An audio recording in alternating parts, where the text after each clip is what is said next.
اور ایک شخص تو کیا ہوا، رسول اللہ صلی اللہ علیہ وسلم کے پاس ایک ایسی ہڈی لے کے آ گیا which was about to جو ہے نا ruined، بالکل وہ کچرا ہونے والی تھی.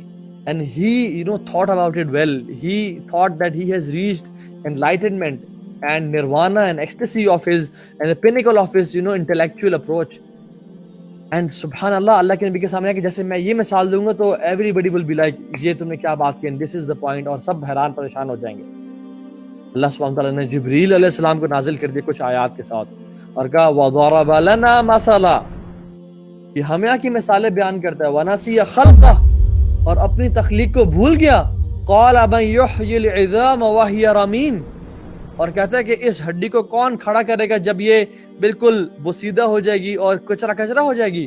قُلْ يُحْيِيهَا الَّذِي أَنْشَأَهَا أَوَّلَ مَرَّةٍ، وہ ذات، وہ ہستی، وہ رب کھڑا کرے گا اس کو قیامت کے دن جس نے اس کو سب سے پہلے کھڑا کیا تھا جب یہ کچھ بھی نہیں تھا. وَهُوَ بِكُلِّ خَلْقٍ عَلِيمٌ.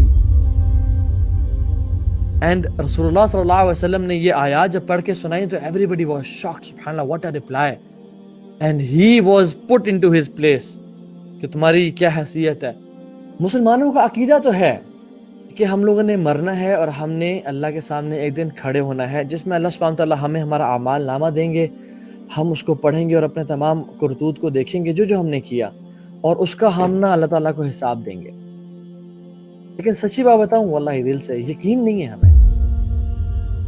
ہمارا عقیدہ تو ہے لیکن ہمارا ایمان نہیں ہے اس پہ، ہمارا یقین نہیں ہے اس پہ. Yes, we believe that we are gonna die one day، لیکن یقین جانے اگر ہمارا یقین ہوتا، اگر ہم اس پہ ایمان لاتے اور ہمارا اس پہ ایسے یقین ہوتا جیسے میرا یقین ہے کہ میں آفس جاؤں گا تو مجھے سیلری ملے گی، یا میں کھانا کھاؤں گا تو میرا پیٹ بھرے گا، اس لیے I eat to fulfill my stomach، اس لیے I go to office to get my salary، اس لیے I take a shower to feel clean، اس لیے I brush my teeth to feel that smoothness اور ایک فریش breath کے لیے. ٹھیک ہے، لیکن the point is کہ ہمارا جو آخرت کا معاملے میں جو مسئلہ ہے نا وہ یہ ہے کہ ہمیں یقین نہیں ہے اس کا. اگر ہمیں یقین ہوتا تو ہم سود نہ کھاتے، واللہ. اگر ہمیں یقین ہوتا تو ہم کسی کی غیبت اور چغلی نہ کرتے، کیونکہ ہمیں پتہ ہے کہ قنطرہ پہ اس کا حساب ہوگا. اگر ہمیں یقین ہوتا تو ہم کسی کو برا بھلا نہ کہتے. اگر ہمیں یقین ہوتا تو ہم ماں باپ کی نافرمانی نہ کرتے. اگر ہمیں یقین ہوتا تو ہم فجر کی نماز پہ خدا کی قسم اٹھتے کہ کل میرا رب مجھ سے سوال کرے گا اور میں نے اس کا اپنے رب العالمین کو جواب دینا ہے.